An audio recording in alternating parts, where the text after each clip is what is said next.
joining us. Hey, Martin. Good to see you. Thank you. Yeah. So I suggest, should we start with you, Stefan? I just briefly set the stage, provide a little bit of context for SciFi. And in that way, Neil, right, you can then not that you have to, but you can in some ways react a bit what the government official from one country envisions and see whether that matches very well with your conversations you're having with government agencies and officials in the UK. And I think understanding really for the SciFi community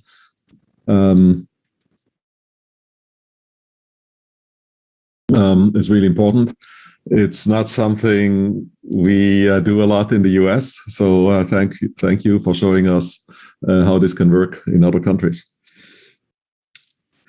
So please meet Stefan Holy, who is Deputy Prime Minister for Slovakia, and as I briefly mentioned, has really excited me over the last almost couple months, a few weeks, with a strong vision for a digitally enabled built environment, and in that way, digitally enabled society. So thank you, Stefan, for sharing your vision and work in this respect. And I think there'll be lots of opportunities for many of us to collaborate. All right, thank you very much, Martin. First of all, for having me here. It's an honor for me to participate in this meeting. I think I will try to share the screen with you.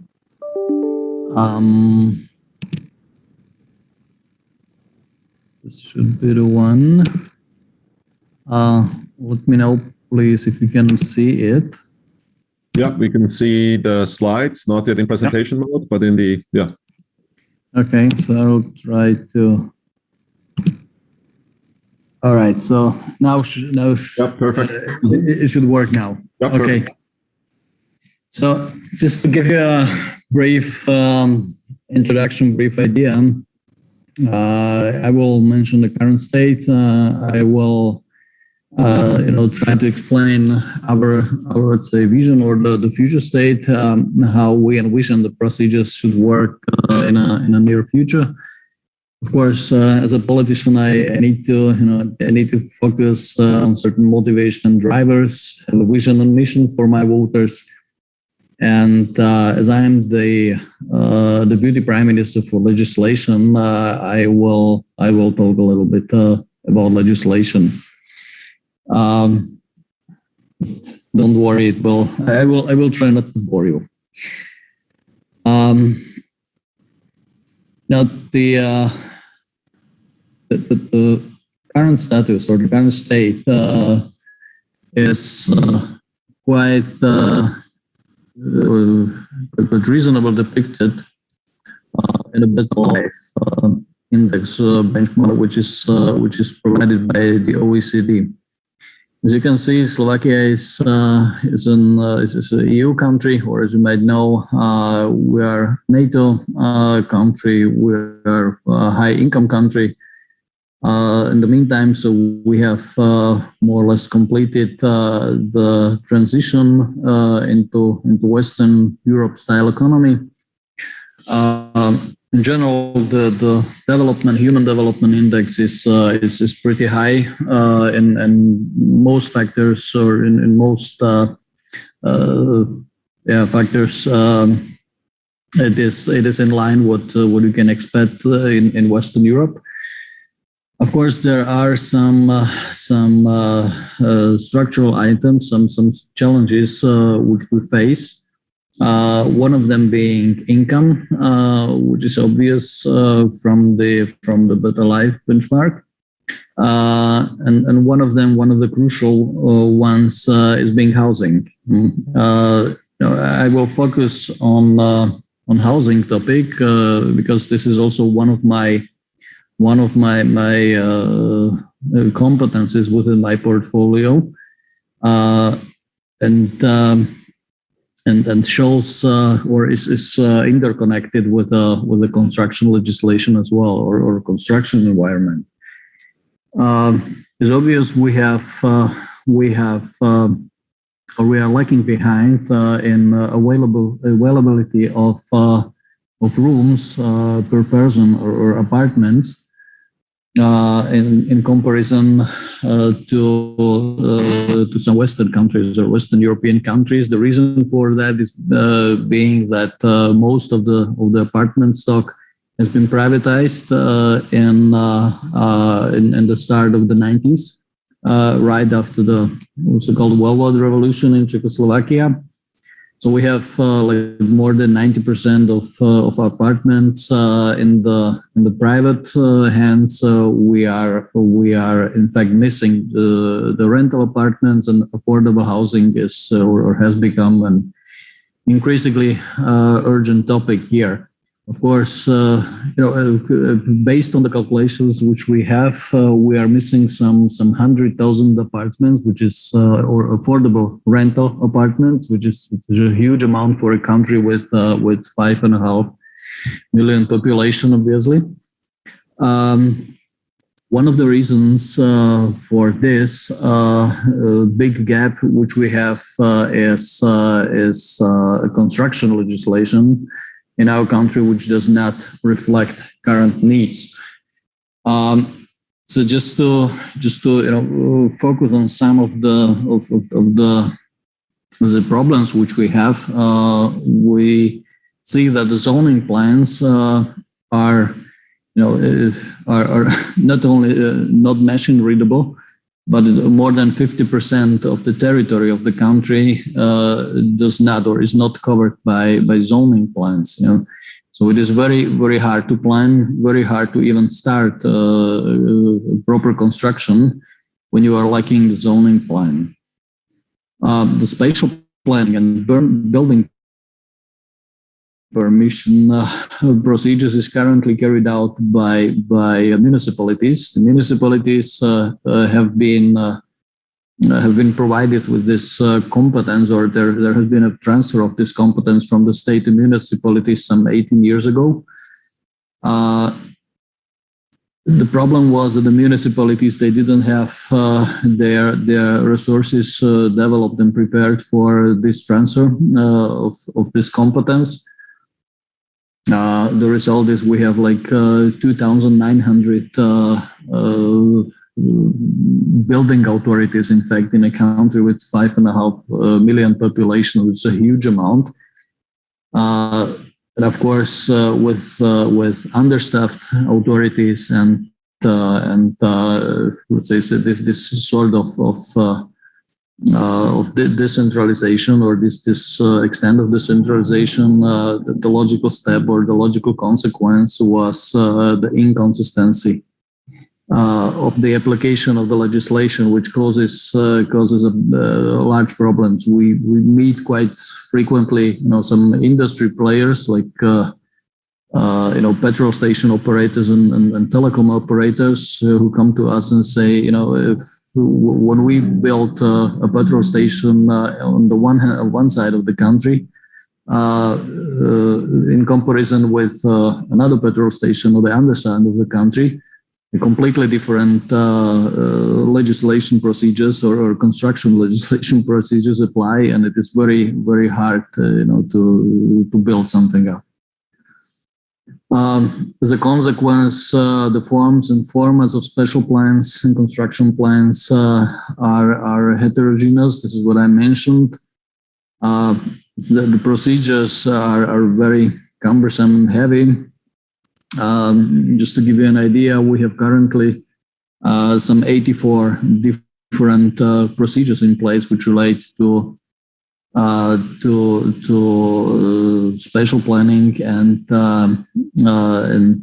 construction procedures, which is the problem is that all those procedures, they are not consistent. In many cases, they require you to repeat the same procedure before different authorities, to submit the same documentation. to different authorities with the same aim. The procedures, the number of procedures and the complexity of the system is a mess.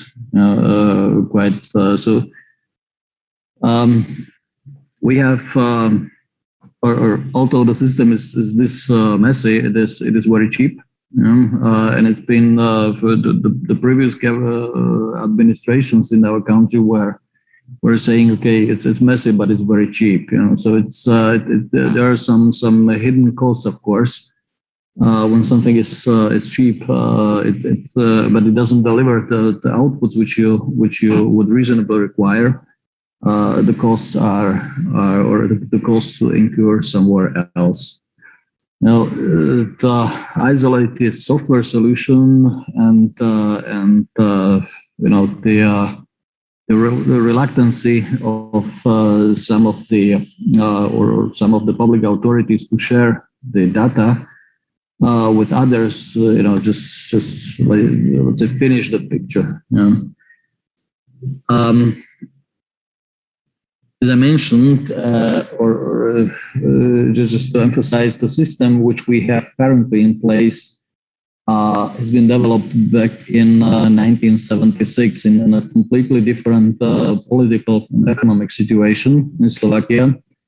It does not really meet the requirements of the current state or future future perspective. So our vision, and this is what I would like to discuss with you predominantly, is to create a new ecosystem which will consist of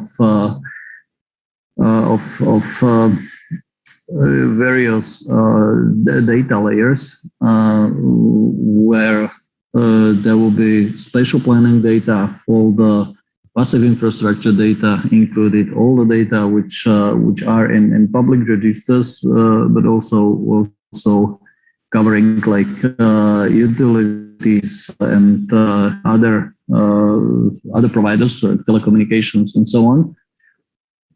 So in the future, when you come to Slovakia with an aim to build a new building, you will find a new ecosystem, in fact, a new software where you will be required to deliver your project documentation or project drawings in a BIM standard.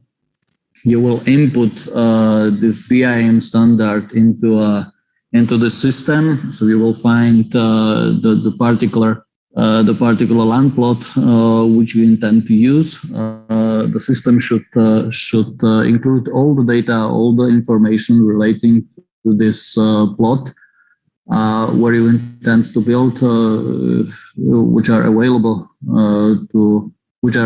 in public registers or any other registers accessible by the public or publicly accessible.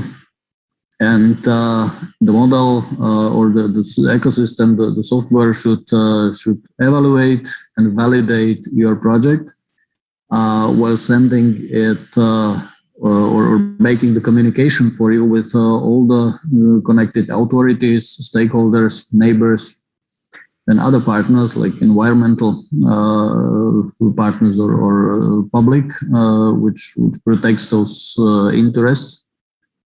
And collect the data, collect their comments or inputs which they might have to your project in a calculable way or in the deadlines prescribed by the legislation.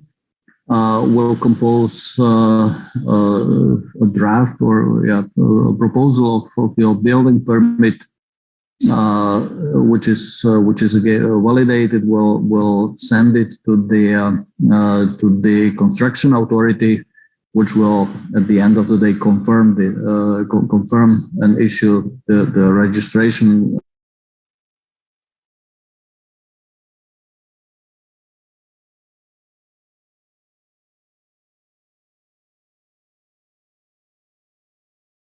and we have integrated them with the environmental impact assessment where this is applicable. So the procedures should be significantly shorter, while we need in Slovakia right now as an average roughly 280 to 290 days for issuing a building permit.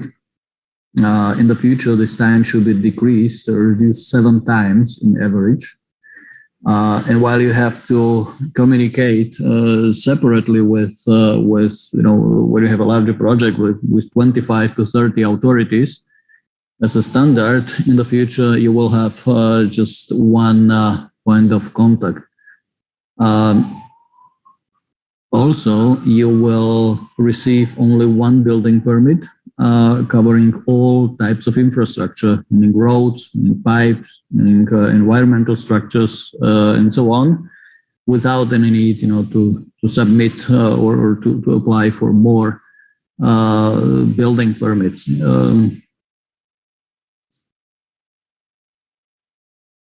The benefit, or what we see as a benefit for all parties involved, is that while nowadays most of the interactions happen in separate procedures and follow one after another, in the future all those procedures should happen at the same time, and any need for the repetition of certain acts or submissions should be eliminated from the process. Needless to say, all information flow is going to be digital, and as I mentioned, mostly automated, because the future system, the ecosystem should be interconnected with all available data, and should be aware of all the regulations which we have in the country, which will dramatically decrease the time required on the one hand side, but also the planning and engineering project cost. From the investor's perspective, of course, it is very important that the return of investment will be predictable, and the construction start will be guaranteed. This is something which we don't see today, and which we understand is crucial for investors looking forward to have their projects in our country.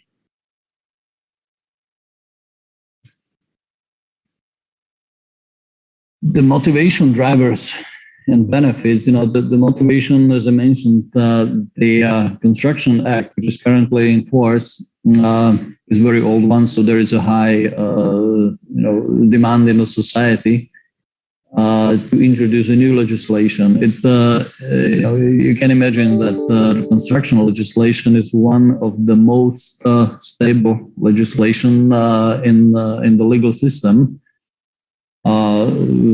Perhaps comparable with this, civil code or some other rigid legislatives. So the current one which we have is 45 years old, and we understand that the new legislation will be in place for another 20 to 30 years. And having this in mind, we think that the new legislation should reflect the current digital offerings, and especially enable any future use of new technologies, AI, business, intelligence procedures, and any sort of automation, and should in fact create this common data environment. So not to prevent any, or not to block or hinder the development of the network.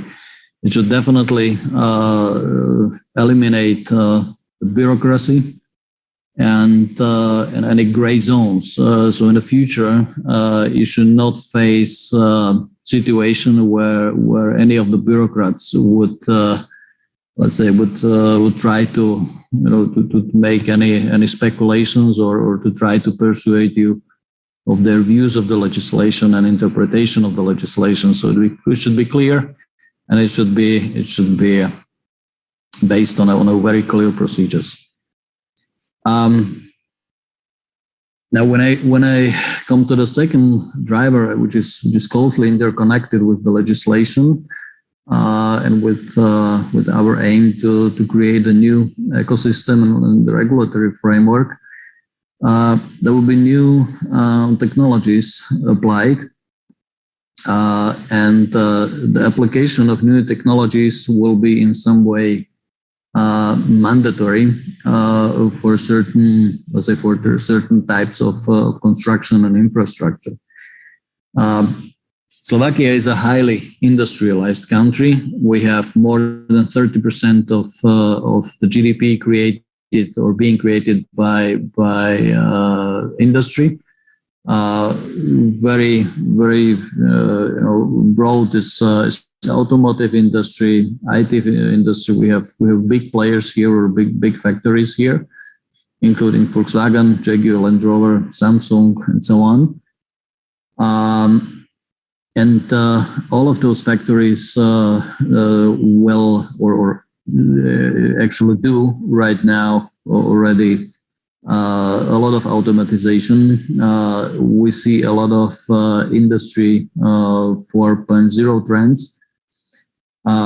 So our aim is, of course, to create a new environment or to adjust the environment so as to comply with the requirements of the needs of the industry on the one hand side, and of course of the developers and general public on the other hand side. All those initiatives should gradually, and at the end of the day, result into creation of a digital twin of the entire country, and enable us to redesign completely the procedures which are currently applied in the construction industry and planning. Other key benefits which we expect is the gradual creation of new platform which will enable new industries and create a sort of smart infrastructure based on which new solutions and new industries could be implemented and introduced in our country. Now, from the building and investors perspective, it will definitely be important that there should be a lot of cost saving while the procedures will be simplified. There should be higher profits and more. The investment environment should be more attractive for investors, which we need in our country, as I said, for example, in affordable housing projects. All the procedures should be much more easier for constructors, and at the end of the day, for public authorities as well. It should definitely bring the higher productivity and performance of construction industry, and at the end of the day, a higher quality life by enhancement of electronic services. So as you most likely understand, our vision is not only to make separated or isolated legislation, but the aim of this legislation at the end of the day should be the higher quality life of our inhabitants and of our business sector, enabling them using advanced digital solutions. The mission for us to accomplish is the implementation of this ecosystem for digital solutions. Here in the corner, you can see the value cluster, which we did. So if you are interested, we can discuss it a little bit more, but we'll bore you with this.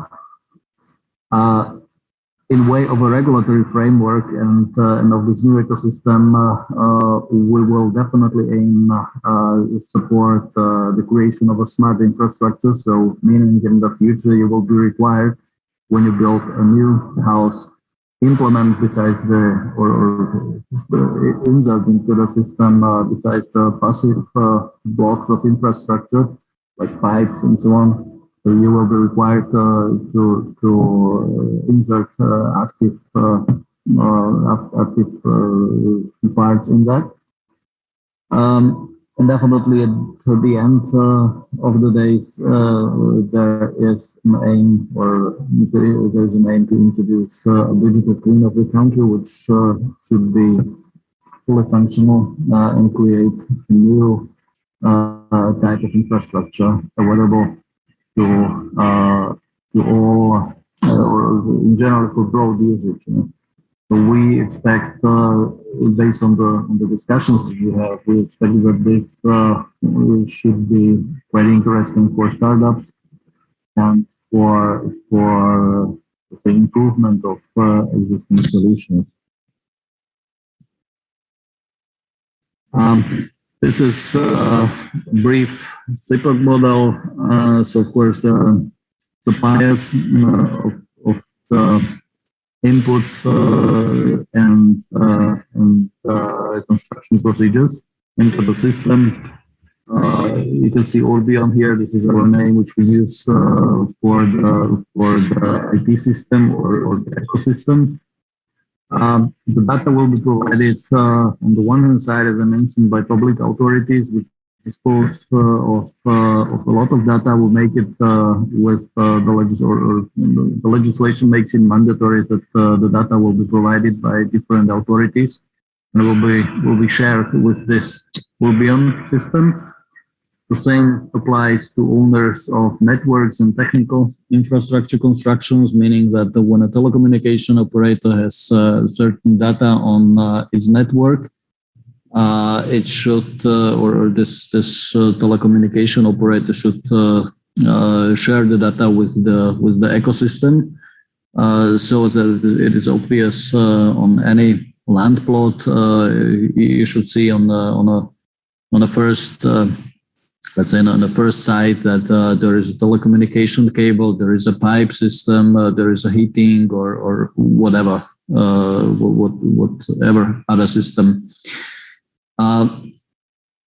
We think that construction companies should be also suppliers of data.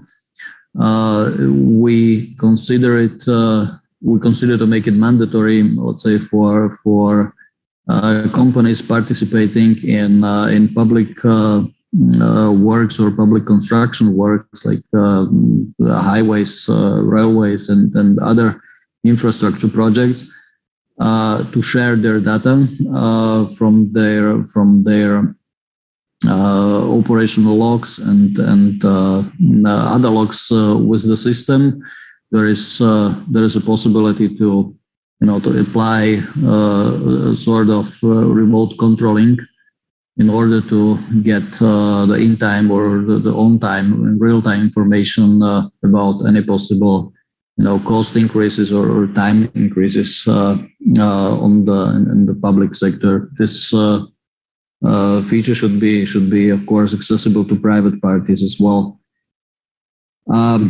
Commercial services and data providers, especially telecommunication companies and utility providers, will also be required to share their data with the ecosystem. You can see some inputs containing documents, data, resources needed to carry out the special planning and construction procedures.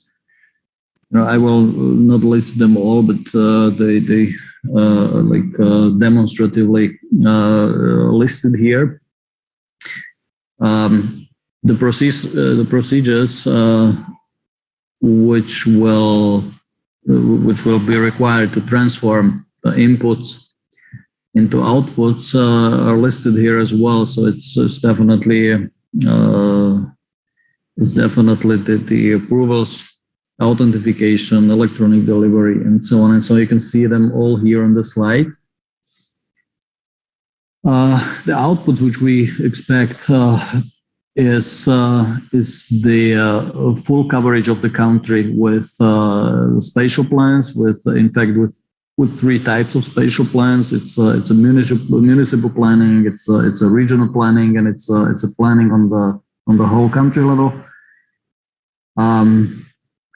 In order to achieve the consistency of the system, we need to issue a unified methodologies and decrees so that it is binding for any spatial documentation which will be adopted by the municipalities. Further outputs which the system should generate is like operational documents required for construction, for the electronic documents according to Slovak e-governmental standards, like BIM models of a digital twin, and so on. The customers of this, it would make no sense to implement such a project just for the sake of the public authorities.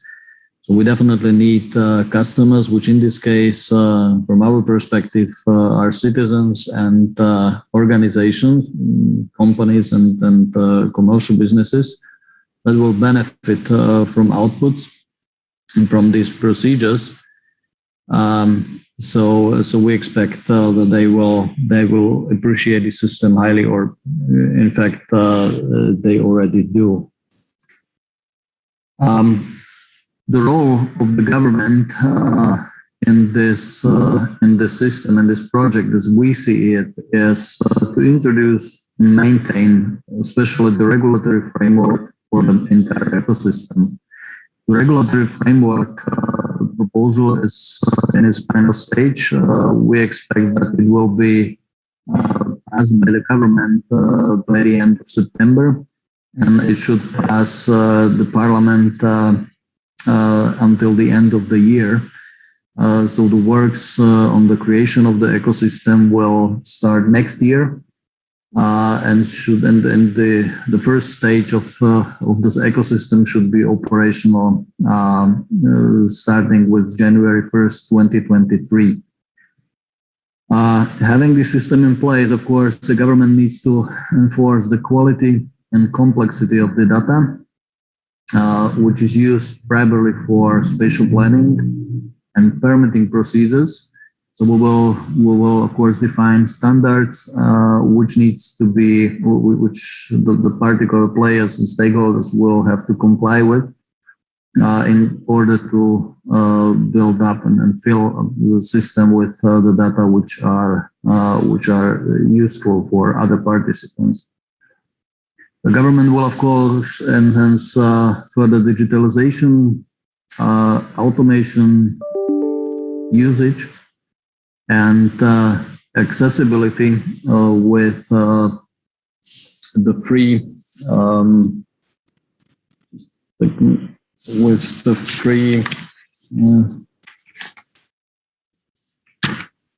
data access. We are, of course, interested to share this data with any players on the market, with companies, startups, and so on, who might be willing to use this data and use the system, use the sensors which will be implemented in the infrastructure in order to create, to create the infrastructure, or to create an environment for this potential need. Last but not least, we think that the system will significantly reduce bureaucracy and improve the visibility and predictability of the system for investors and end users, so the customers at the end of the day. The government's aim is ultimately to improve the better life of our inhabitants by closing the gaps which I have been discussing, or which I mentioned at the start of my presentation. So we definitely will focus on the improvement of the investment environment. We have large-scale projects in place which should bring the affordable housing into reality, and we expect that the implementation and introduction of this ecosystem of digital, let's say, special planning and construction procedures should, at the end of the day, increase the number of higher income jobs, which will be enabled by introduction of a new infrastructure which is required for these new industries. So that is from my perspective, and I'm happy to discuss with you the particular aspects of this vision, and as I'm not aware who is participating here, but I'm sure there are some people who might be interested in follow-up discussion, then we will be definitely looking for partners in the next weeks and months who dispose of technologies which might be applied within within the creation of this ecosystem. And we're definitely happy to meet anyone who would like to share or contribute to the implementation of this idea.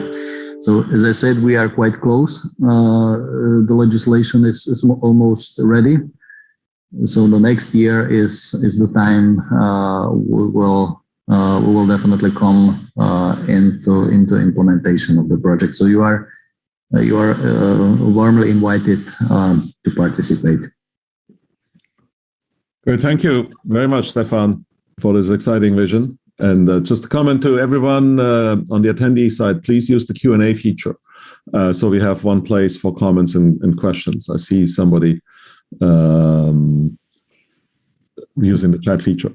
So if you can put in the Q&A, then maybe Stefan, I don't know if you have a moment to answer some questions there. And but I have, but I tried to stop sharing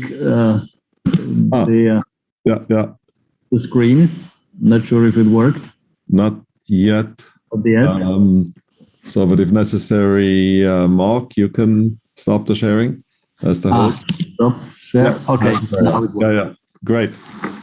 No, definitely exciting vision. Interesting to see what some comments are. If everybody wishes their government in their country had this kind of vision, or if they envision something even more than that. I suggest that we go to Neil from the Center for Digital Build Britain and see what's happening in the UK, if that's okay, Stefan. And then we can put the two, see to what extent the two stories come together. Does that sound okay, Neil? Sounds good to me. Yeah, thanks. Welcome, Neil. Great to see you again. It's been a while, so thanks for sharing. I know there's many exciting things happening in the UK in this respect, so thanks for giving us the summary here. Absolutely. We've got a lot to cover, so I'll, if I'm going too quickly, just give us a little note and I can slow down. Sometimes I have a tendency to be going quite quick, so just let me know. Well, you have the rocket in the background, so you know. Yeah, I've got the Saturn V. It's here, just for more support. And I'm going to try and share my screen.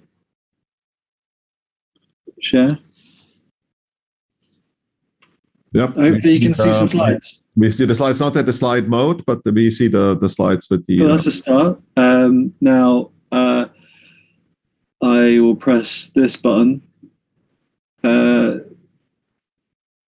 Yep, all good. Perfect. There we go.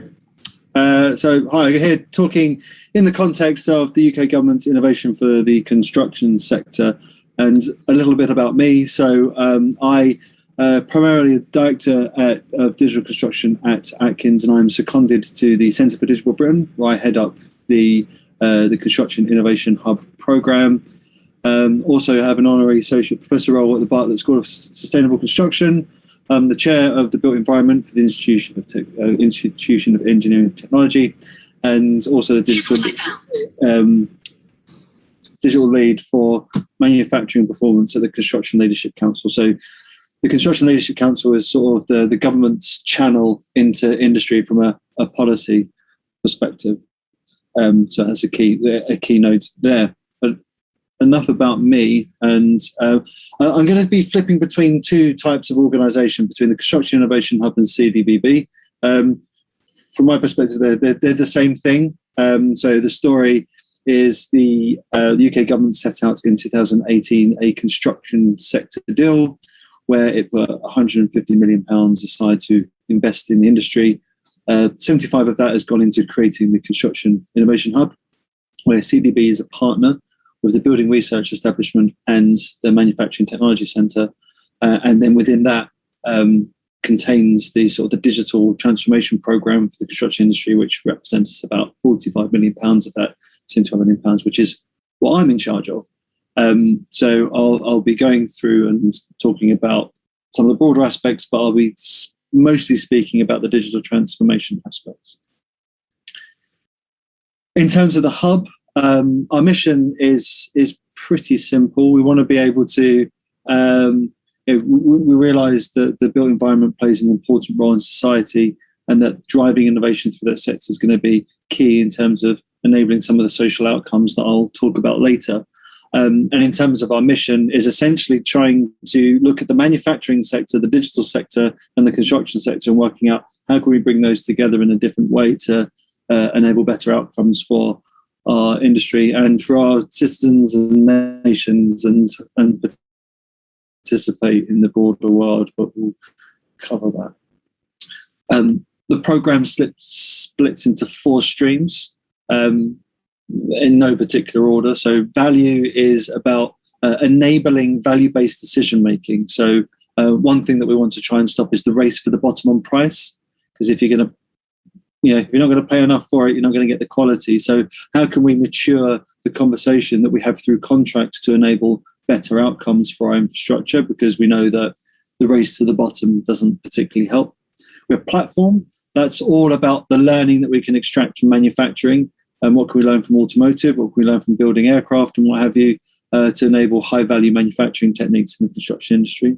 We have our international stream. So it's all about these communications. So Stefan, we should talk, because our program is all about not just doing this for the UK, but enabling the rest of the world to do the same, because we've all got the same problems to solve. We want the best quality of life for our citizens, but we also got we have the planetary problem of climate change, and we've got to come together to deal with that. And the built environment plays a big role in that. And then finally, what is termed information management. We could use so information management is the stream that I manage, and for the purposes for our audience here today, you can interchange information management with data or digital transformation or digital on its own. It's essentially all the convincing our dear industry that using computers is a good idea, essentially, but more about that as we go on.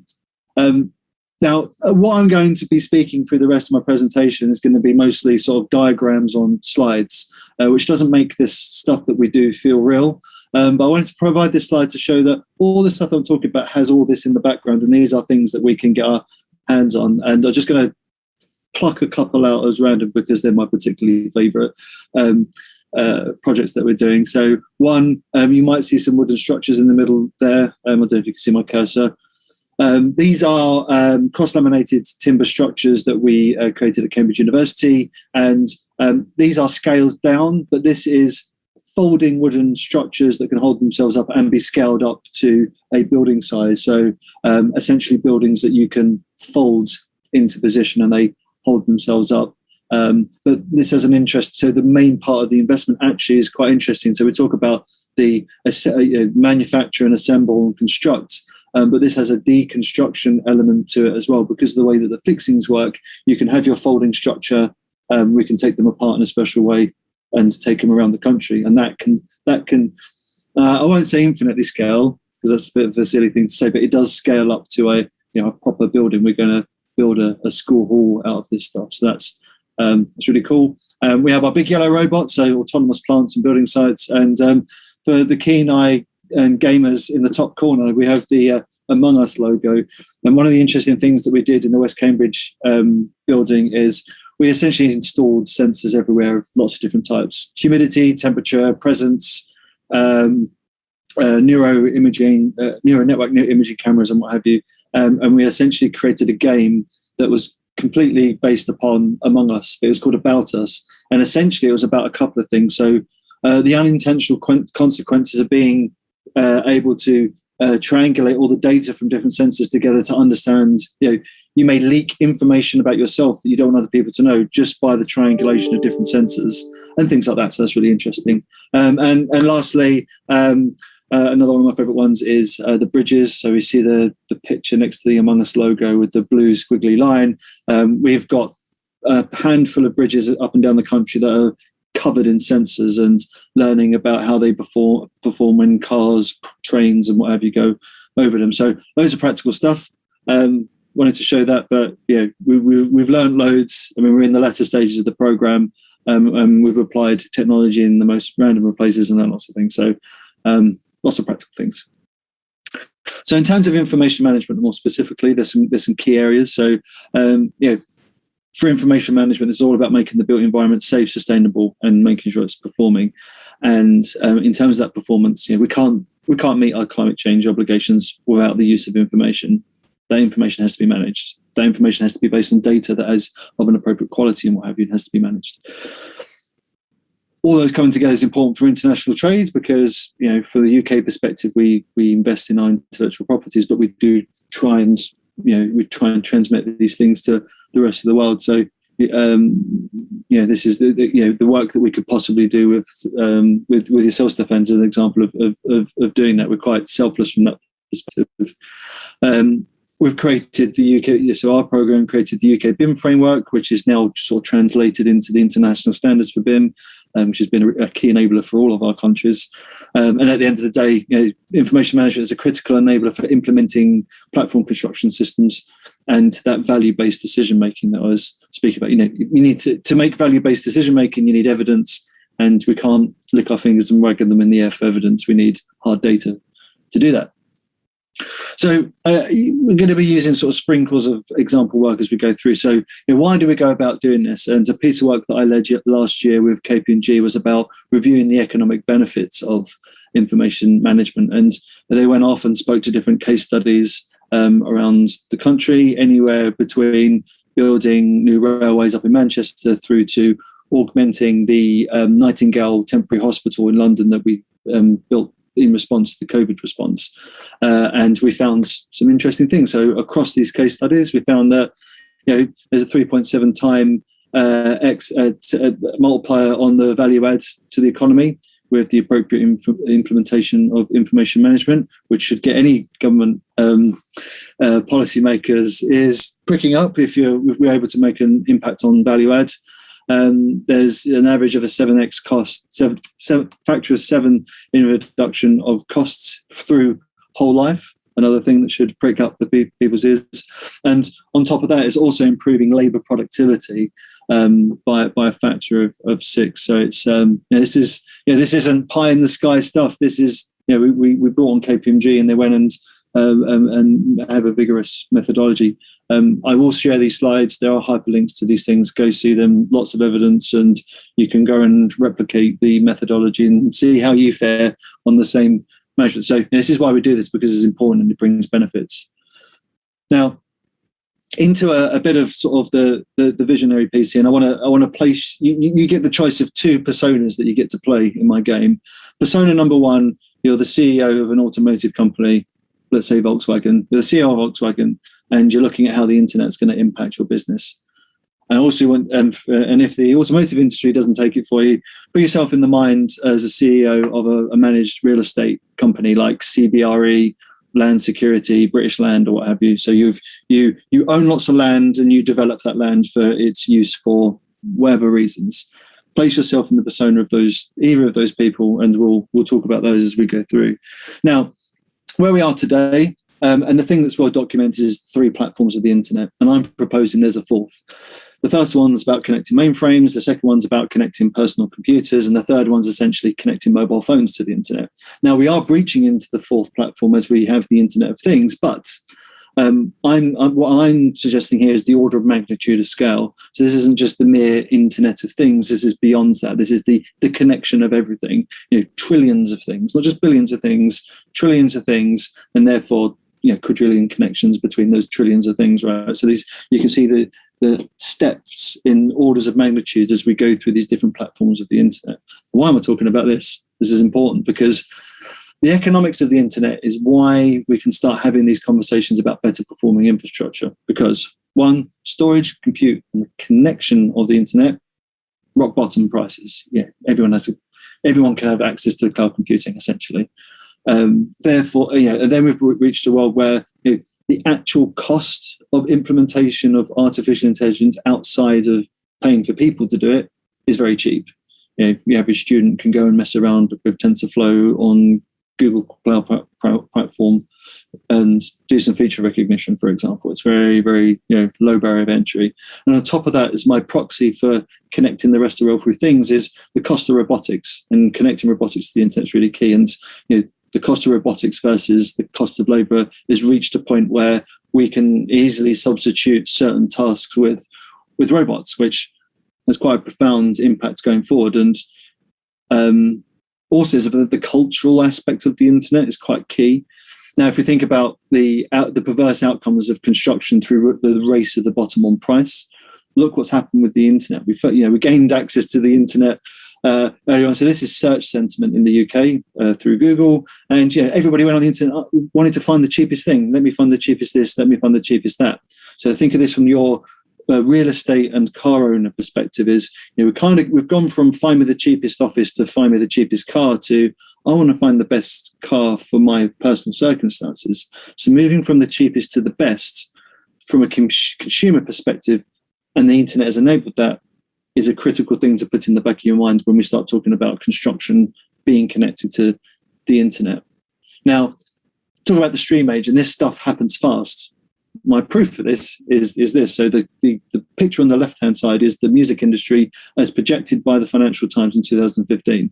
Now, they said that due to streaming, music industry worth around $35 billion.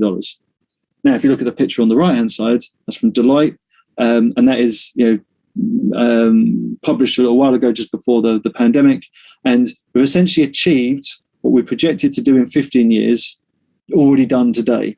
So we've accelerated a decade just in the music industry, and this doesn't even include the impact of the pandemic, which would have just pushed it even further, even faster. So the point here is that it happens much faster than we think. Now, the other thing is, well, okay, that's the music industry. What about another industry? The interesting industry for me is the gaming industry, because I think they're quite close to the construction industry from the fact of going from a pipeline industry to a platform industry. And what I mean by pipeline is that they had a pipeline of games that went through a production process that went into boxes and went out there. And it was very traditional production line. But now with implementation onto the internet, into platforms, the business model is changing. I ordered an Xbox Series X at the weekend. I pay a subscription. The console turned up the next day in the morning. I have access to all the games. A £500 console, and games are £60 a pop, but for £30 a month, I can just play whatever I like. Now, interestingly, we see streaming on here, and streaming is just a tiny hair sliver on this diagram. So the next 10 years for the gaming industry is going to be huge, because they've not quite done what the music industry have done yet. They've only just started, which which leads an interesting thing, because those two markets are trivial compared to the markets that we're talking about here. So we're talking about automotive, construction, and managed real estate. I mean, they are teeny tiny compared to what we have to deal with. And my point here is that our industries, from an order of magnitude of complexity perspective, are just on a different planet. You know, if music is Earth, construction is Jupiter, managed real estate's the sun. Like it's a non-trivial problem to, people say about, the stream age and the music industry and the game industry, and we just apply it to construction. Isn't going to fly. It's going to be. It's difficult. This is why we're here. This is why Stanford's interested in it, because it's really difficult. So for me, and this is where I'll get out of theory and back into what we're doing. We've had these sort of chunks, 20 years of the internet. The first 20. You think of this in the context of your CEO of an automotive industry and the real estate. For the first 20 years, we put documents on the internet. In the second 20 years, we put like stuff and services on the internet. But interestingly, there's two things on there: Tesla and Airbnb. So the things. If I was a CEO of these two industries, I'd be feeling quite anxious because Tesla's on that list, Airbnb is on that list. Now Tesla's a little bit interesting, but we'll stick to Tesla to the side. But Airbnb is interesting, and more interesting because they entered the market without any assets. They don't have means of production. They just coordinate a market electronically, which is interesting because then when we think about the next 20 years, and what I believe is, we have the internet of documents, we have the internet of sort of siloed stuff, but then the next 20 years is about the internet and the built environment, and disrupting that's going to be key. And who's going to be in that question mark, I don't know. Seeing the previous presentation from Google was a very interesting one, because maybe Google's playing a bigger role in it than I originally thought. So learn a lot there. So back into the work that we're doing, just checking how we're doing on time. We're good. So we've published our vision for the built environment. There's a link there. But essentially, in a nutshell, we're talking about our built systems, and our systems are systems of built systems. We have our natural systems, and our systems are systems of natural systems, and we look about, think about climate change and what have you, and those being tied together through the services that we provide in order outcomes for people and nature. This document goes into loads of detail about that. I'm not going to do that today. I'm just going to signpost it to you, but it's key that having the systems of systems view of the built environment is key in order to bring industries together in a different way. So why is a digitally built Britain anyway? A key thing in terms of the context, so the graph on here is labour productivity in construction over time. And as you can see, sort of the impact of UK government interventions on that have been quite profound. I'm not saying there's a correlation or causation here, but what I'm saying is that improvements are being made, and our initiatives are making an impact, starting from an early. So the UK BIM strategy, where this all started, through to the creation of CDBB, through the creation of the Construction Innovation Hub, and into and what was released this week on Monday, this is yesterday, was the Transforming Infrastructure Performance policy from UK government. I can provide links to that if required, but if you type in Transforming Infrastructure Productivity from the Infrastructure Projects Authority into Google, you'll find the latest policy documents there.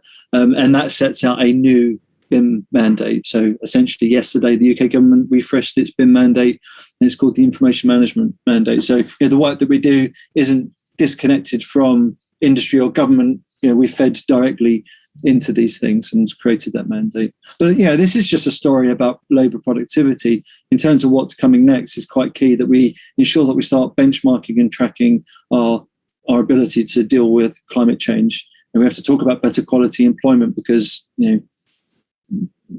humans digging holes in muddy fields is not the best use of our time. How do we utilise technology to keep people safe and in the warm? And if we look at the transition that's happened with the automotive industry, don't really see the world of mechanics in the automotive industries.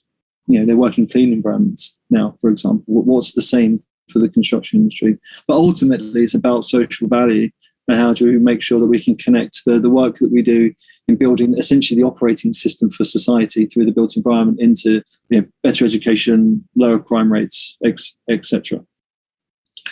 And this is this is my program. This is what I look after. So, with all those considerations, are the way that I work is we talk about our mission. Our mission breaks down into ways that we're going to deal with it, our work streams. Our work stream contains our work, and that's where all the money goes. It pays people to do this wonderful work that we do.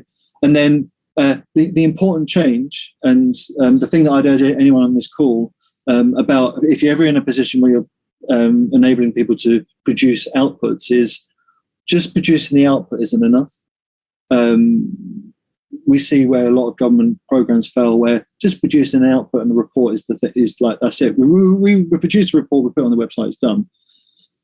That's where the work begins. You've done all that hard work to show all the evidence and illustrate that, but then you have to feed it into what we call our impact channels. And our impact channels is the departments or the sectors that we work with to then achieve our impacts. And the job is done when you're able to demonstrate that you've been able to shift the needle on these impacts. So this is through carbon reduction, high levels of employment, international trade, better outcomes for citizens and what have you. And I give a couple examples of work that we do. So that About Us game through the digital twin work has been funded through our digital twin demonstrator work. Actually, I'll cover some of the work in detail in another slide, but this is sort of the framework of all the work that we do. We have our 6 streams. I'll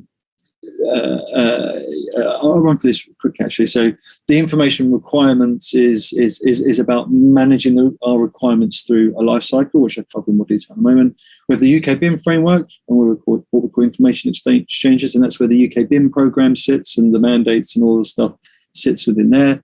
What we call developing client maturity. So we have lots of networks and departments that we work with, and we work and create our outputs in partnership with these departments. We have a thing called government soft landings, which is all about the tracking of carbon emissions through design into operations, because every building in the world, you switch it on for the first time and it gives you a surprise electric and gas bill. But we found a way of stopping that from happening. So government soft landings is all about that. We have our digital twin demonstrators and some of the stuff we saw previously. And then we have our UK housing policy, which is very similar to the words that you were saying, Stephen, about what you're up to. And that's, how do we go about including information management into the planning system, for example, which is huge, is a huge task. So yeah, this is the work that I do, and I run and have 30 odd people milling away at pushing these things forward. Now, in terms of going back to the original vision of CDBB, we've changed over time as well. So we spoke about this was our initial purpose. We spoke about the design process. We talk about the building process. We talk about those coming into the operation of an asset, and then those assets integrating with others. And this is the original mission. But that's changed. Well, one of the things that we realized in building this system of systems view of the world means that there is a systems of systems asset lifecycle. So that original mission I spoke about is that tiny loop here. So you see that plan, design, build, and commission. So I'll try and move my cursor around. Hopefully you can see my cursor. This plan, design, build, commission is only just a tiny bit of what we do in the built environment. If anything, 99% of the money that's spent is in the use, and only a tiny bit is out on the side. So the main stuff that we're talking about here, creating new assets, is just a smaller function of a much broader thing. And it's been quite profound for us in terms of building a future ecosystem, because you have to do it in context of an existing asset base that's going to be mostly already there, and you're only adding a small amount to it every year. Now, in that context, we then spoke about this life cycle of information requirements. So this is sort of, I've pulled out some granular bits of work to sort of give this context, but that orange box was the original focus. It's talking about capital works and delivery and handing it over and commissioning it. That's only a very narrow view, and our work was not going to have that much impact if we weren't able to go left and right. When I say going left and right, it's being connected with the strategic drivers and need for a particular policy. How we can, so for example, we've got the line of sight box there. That piece of work is about how do you turn organizational objectives and policies into functional requirements that can feed into information requirements. Like before that piece of work, that didn't exist on planet Earth, basically, to be honest, from a delivering infrastructure perspective. And that's a piece of work that we've done there. And we're developing a piece of open source software to enable people to do that. So, and we can share all these things. And I'll pick out another one. And there's this requirements collaboration tool, for example. So one of the things that we found was the overlap of requirements across buyers of services in the built environment sector is that most of their requirements overlap, but they create them new every single time. So if we can at least turn that requirements management into a Venn diagram where people are only dealing with the edge cases and all the common pieces are common, and all the reduction of cost of managing that comes into play, sits in there. So this is the kind of work that we do. This is sort of at the super technical end of what we do, but this is, there's, as I say, it's a big program, so there's lots more. And if you want to know more, please get in touch. But just wanted to give you a flavour. Just aware of time, I'm nearly there. So we're going to go back to our CEOs and think about all the things I just said. And the construction industry is responding to this. How do we create an internet of the built environment? Now, we're not going to create a new internet. All that we're going to do is extend, is the extensibility of the current internet that we got. So that's a key thing to understand. But this is an interesting thing, because then our investment actually doesn't just sit in the construction industry. Who's going to eat whose lunch? On one hand, if we take Airbnb, for example, what does the assetless automotive company look like? That could exist. If we think about, the gig economy and the access economy, in the sense of just have a subscription service to have access to a vehicle that gets me from A to B. An assetless company could look like that. Now, that assetless company could come from another sector. You think of all the assets that the construction industry looks after. There is a logical reason that you can extend into transport services that are assetless, because you've already created the base asset in terms of the roads, the pays, the rails, and all the stuff that comes with it. So there's an interesting opportunity there. And the same for the managed real estate. Now, the Google presentation thankfully gives me a practical example, because essentially I'm going to put Google into the managed real estate box, and they've essentially said, we don't need to use any construction tools, we're just going to create our own in terms of planning. So there's a great example of the red arrow of the managed real estate industry encroaching onto our industry. And I think the key thing here is that it's going to happen. Like these things, the borders between sectors is always blurred. But I think where we're building this platform is we should build it in a way that isn't protective of the construction industry. The platform must be built in a way that's just is agnostic to sectors, and we allow and speed up, if anything, that cross-sector leading. Now, last two slides really quick.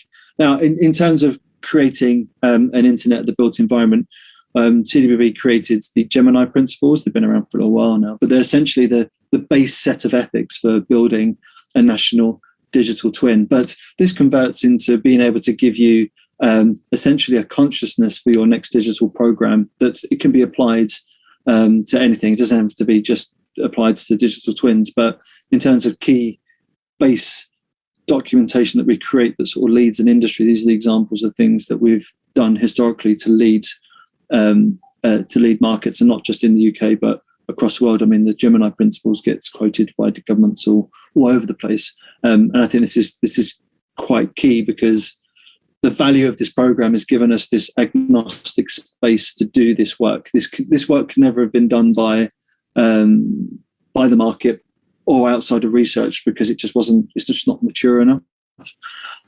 It's different now. I think that maturity is there, but we just have to make sure, like we connected documents and people on the internet and created social media, and social media's had some perverse outcomes.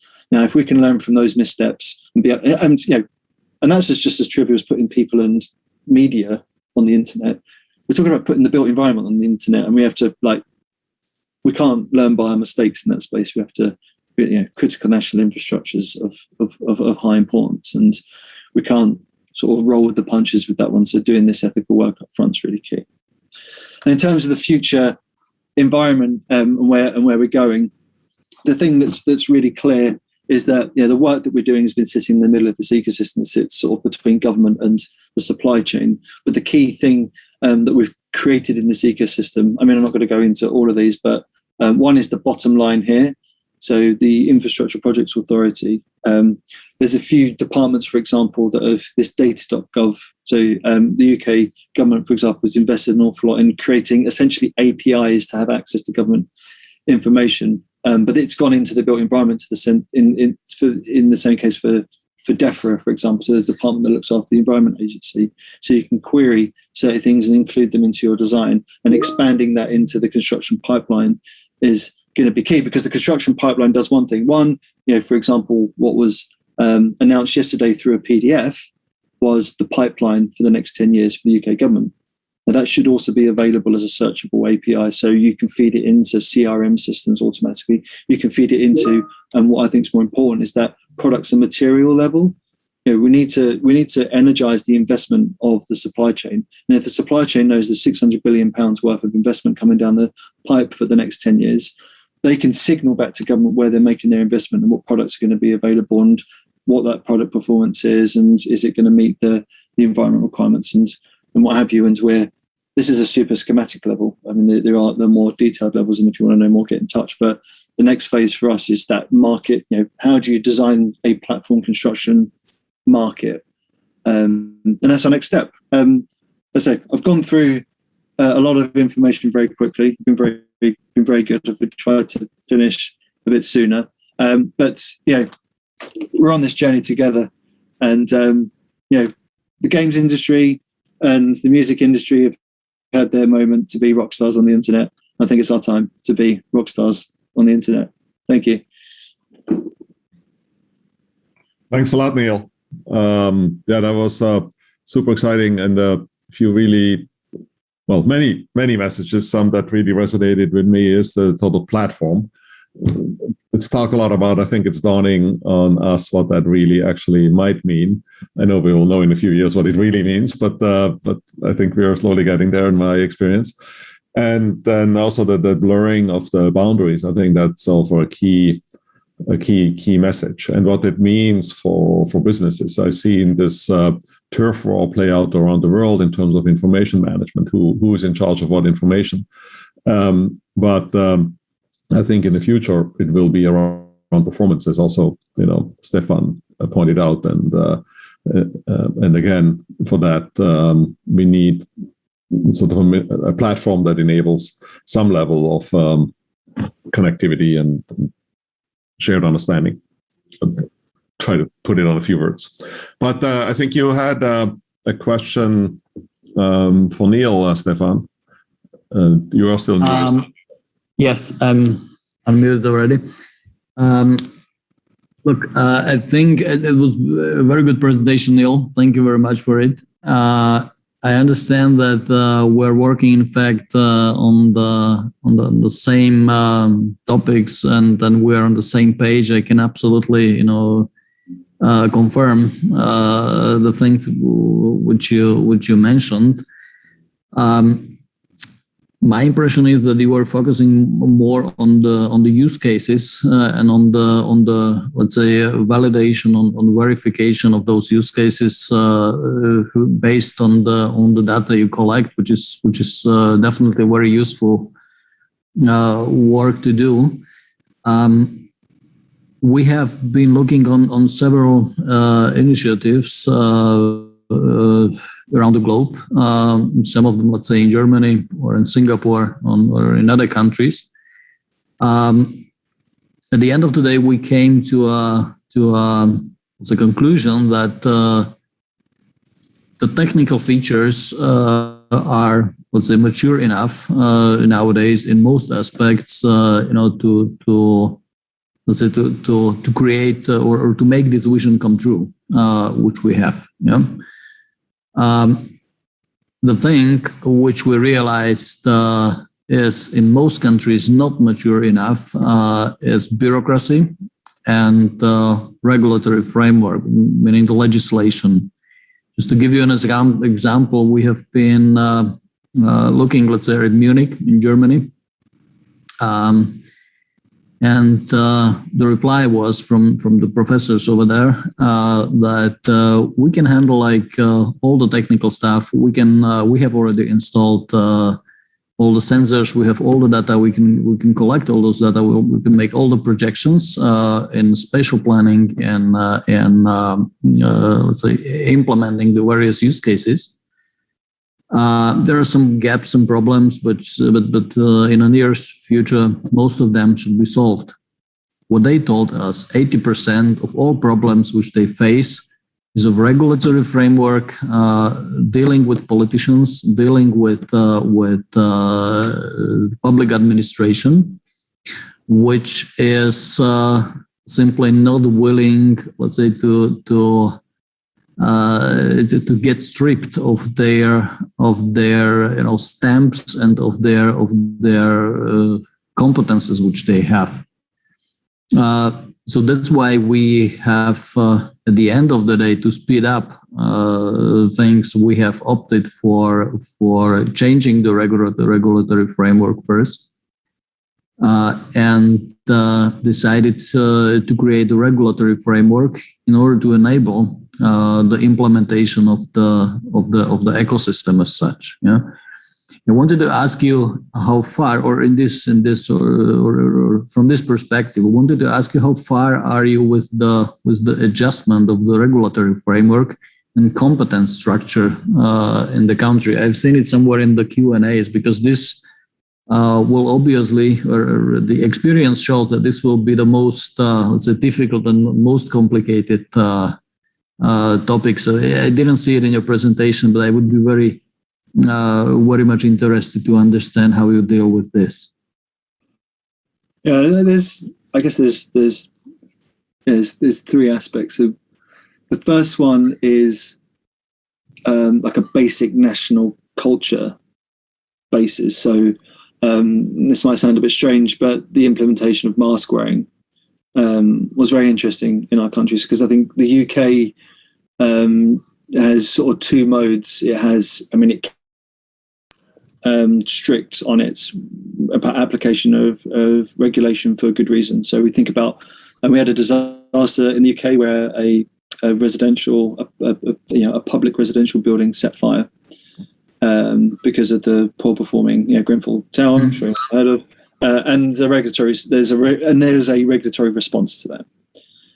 And I think for when you're talking about sort of those types of interfaces where it goes to outcomes of the citizens, we do have to think about those regulatory frameworks, and those are in there. But then there's the softer side, because regulation for where it's critical, but not regulation for regulation's sake. So if we look at the implementation of the first BIM mandate, there was no laws, there's no regulation made for that, but they were applied in the procurement practices of the department. So there wasn't a law or regulation, but we essentially set up the best practice for procurement. So the basic message was, don't go and buy just a physical school, buy the school and its data, and these are the things that you need to do to buy that data. And the BIM standards is the start of that. I don't think that's finished. We have to be more sophisticated in that, because that was more of data transfer protocols. So that was sort of the TCP aspect of data transfer. We haven't quite got into the conversation about writing HTML and JavaScript. We haven't got into those types of standards yet, but where we can actually communicate through data, it's just more of a digital briefcase full of data that we sort of throw over the transaction line. I think going forward, and that makes it manageable, right? That means you don't really need regulation, because there's sort of like a pseudo physical digital handover. But I think in the future, when you're talking about connecting the market together and how it works from a digital perspective, and having intelligence on top of it that's based on data that feeds into policy decision making, it has to happen. It has to happen because, as I say, the transformation of the music industry happened really quickly, and the transformation of markets can happen really quickly, and you have to keep a hold of that when it's building schools and research centres, and nuclear power plants. I think it's a very interesting approach, which I like, by the way. We had some discussions in the US when we've been there last time with the San Francisco Authority, and they were quite upset with the regulatory framework, which obviously didn't work this way. But that's why I like it. So, like making a guidelines for procurement or making for procurement standards is in fact a very clever solution. Based on our experience, you will definitely have to deal with competence allocation. I'm not sure how this is how it works in the UK in regards of who is deciding on what and public authorities. But this appears to be a huge problem when we try, to explain to the mayor that he will not be the one anymore who will decide on the construction of a particular building or not. Of course, he has to set the framework. We will help him with this. But at the end of the day, he is not able to block or to prevent certain construction once this one complies with the technical standards and with all the regulations and with the spatial planning. This is something what the politicians in most countries find, extraordinarily difficult, to say goodbyes to say goodbye to those competences. The other thing which we understand is very complicated. Thanks to God, Slovakia is a very small country, which makes it less complicated. But in larger countries, especially those who are like federations, US or Germany, you have regulations or on federal level, and you have regulations on the local regional level. The problem with the competence allocation and with the standardization of the procedure becomes larger and larger with this scale. So I understand your approach. As I said, I like it because I'm also responsible for public procurement in our country. I get that quite good. But I think there will be some topics which of legal nature at the end of the day, which will need to be taken into account. But I would be happy to discuss this with you. I'd say one of the key things that we've wanted to drive is we want to get over the you don't have a career for life, and you don't have a big learning event once every 15 years. It's how do you break it down to a smaller lifelong learning type approach. So I think we're in this sort of weird space of we've got quite a lot of people that have got a lot of catching up to do, and how do you break that down into smaller pieces? Because going to a mayor and just blowing his responsibilities and his expectations about his work open is just it's just like from a human design perspective isn't the best. So it's being the way that should be messaged is more about it's like what the our folks from Google were saying. This isn't about destroying anyone's job. It's actually, if we do the analysis of most people's work, the work about work and all the mundane stuff takes up a huge proportion of it. All we're doing is removing that from the process. Like the mayor should be focused on, how he can be more creative around meeting needs of citizens and what have you, and getting caught up in the bureaucracy of building buildings is, shouldn't be touching that. He should be proud that he's opening new buildings and enabling the investment for it, and helping with the asking citizens about what their needs are to be turned into construction projects. But turning the handle on the construction industry grinding machines just shouldn't be near that. So I think there's a nuance in how you message it. Got it. Yeah. Yeah. No, that's exactly the point I try to make. I can't say that I'm always successful with that because people ask me, all of your work in robotics, automating this, automating that.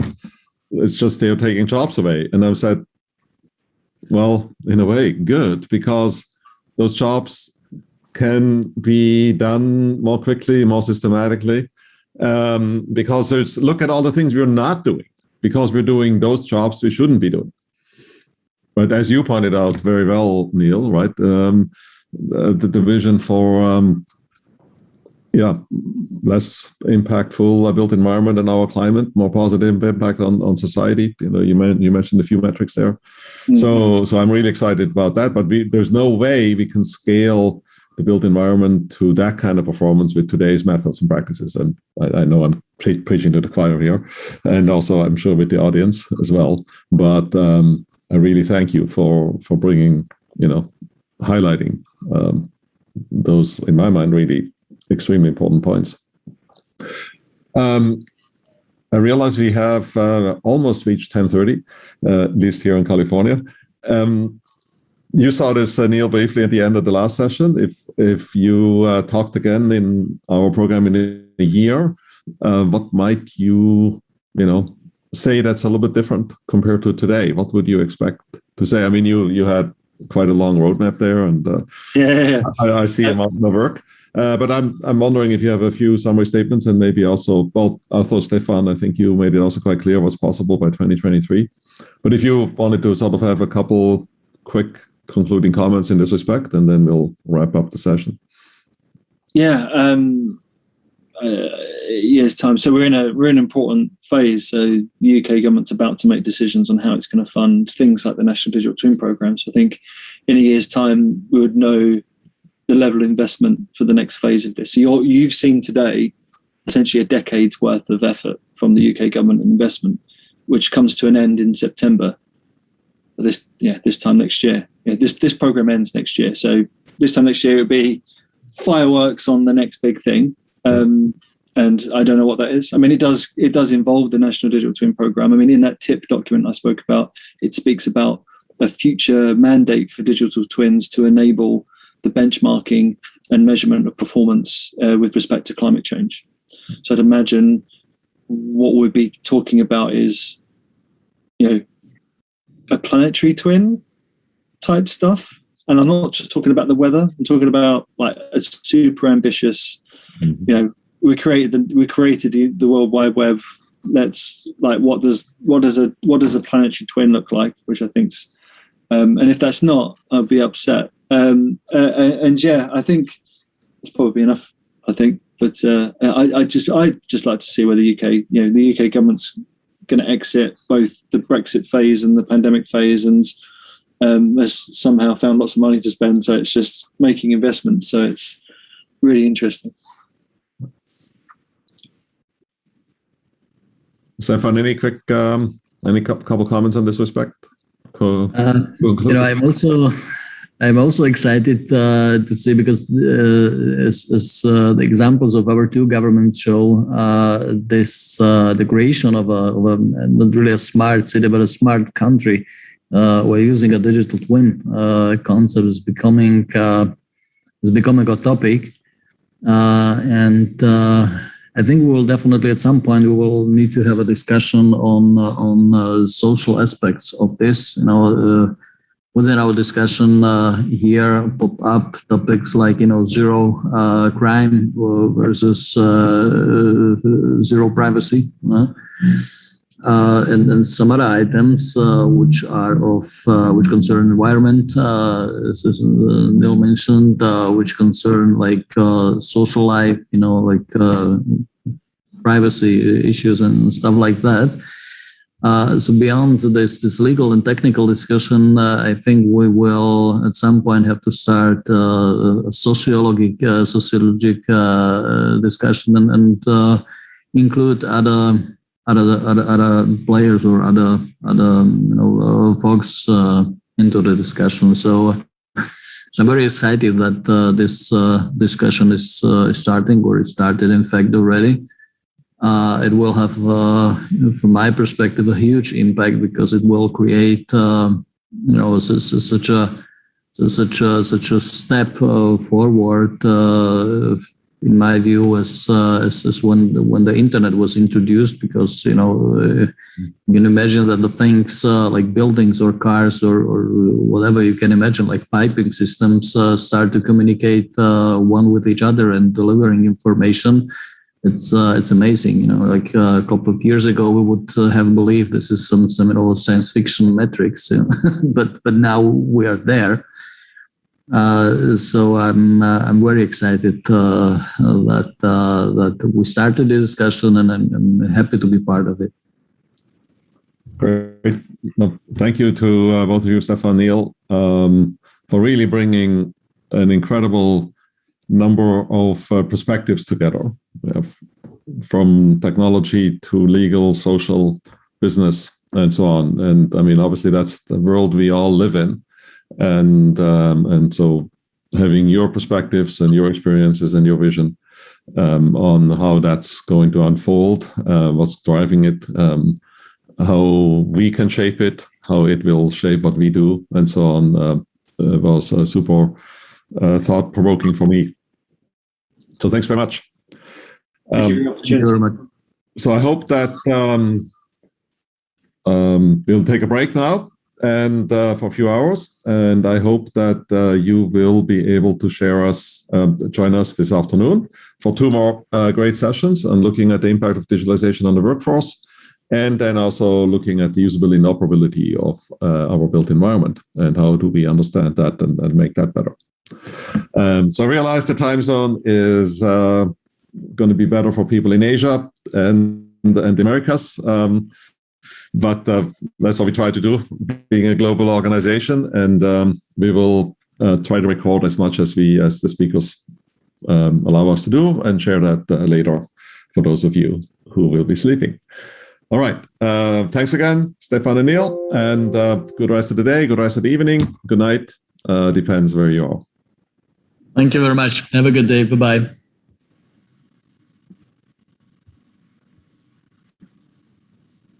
Recording stopped.